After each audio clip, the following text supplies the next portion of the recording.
Saudara dan saudari yang dikasihi Tuhan, kita berjumpa dalam acara Mendengar Kasih Tuhan, bersumber pada 1001 renungan inspiratif karya Romo Frans Sales SCI, dan sebagai renungan singkat bagi saudara-saudari yang sedang menderita sakit, baik yang dirawat di rumah sakit maupun di rumah sendiri, dirawat bersama keluarga.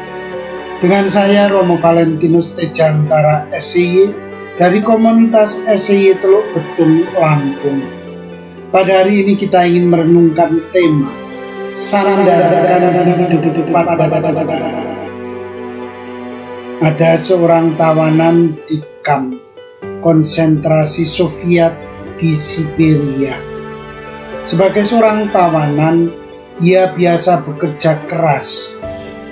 Pria malang itu dibangunkan setiap pukul 4 pagi.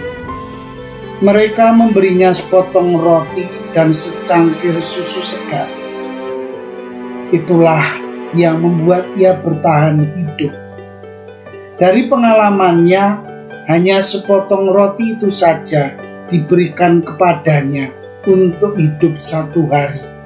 Karena itu, ia berpikir lebih baik menyimpan roti itu sebagian, karena mungkin ia akan memerlukannya nanti malam. Ia berkata dalam hati, "Saya tidak dapat tidur karena saya lapar. Mungkin kalau saya memakannya malam nanti, saya dapat tidur." Demikianlah terjadi. Setelah menjalani kerja seharian sebagai tahanan, dia naik ke tempat tidur.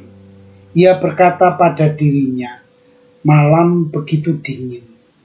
Malam ini kalau saya terbangun karena lapar, saya punya sepotong roti. Saya akan memakannya dan kemudian tidur lagi."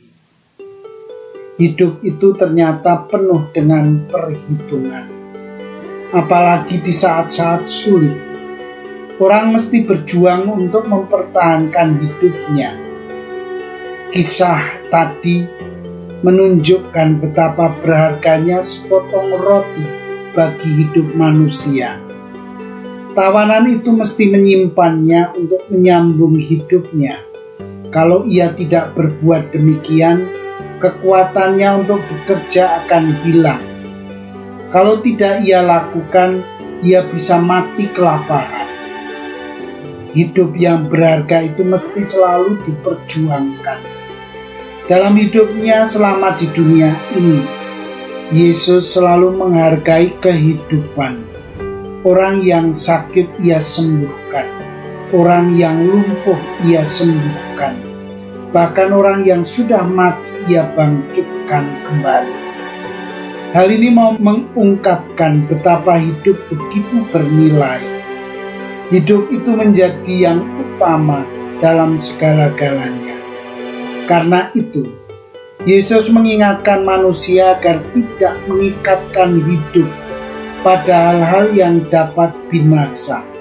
Hal-hal yang dapat binasa itu tidak menjamin kelangsungan hidup manusia, tidak memberikan jaminan akan hidup yang abadi. Sebaliknya, manusia mesti mengikatkan hidupnya pada Tuhan. Manusia mesti menyadarkan hidupnya pada Yang Maha Kuasa. Hanya Tuhan yang memberi hidup ini kepada manusia. Di tangan Tuhan pula hidup manusia akan berakhir. Saudara dan saudari yang dikasihi Tuhan, sebagai orang beriman, kita diajak untuk senantiasa menyerahkan hidup kita kepada Tuhan. Di tangan Tuhanlah hidup kita memiliki makna yang mendalam.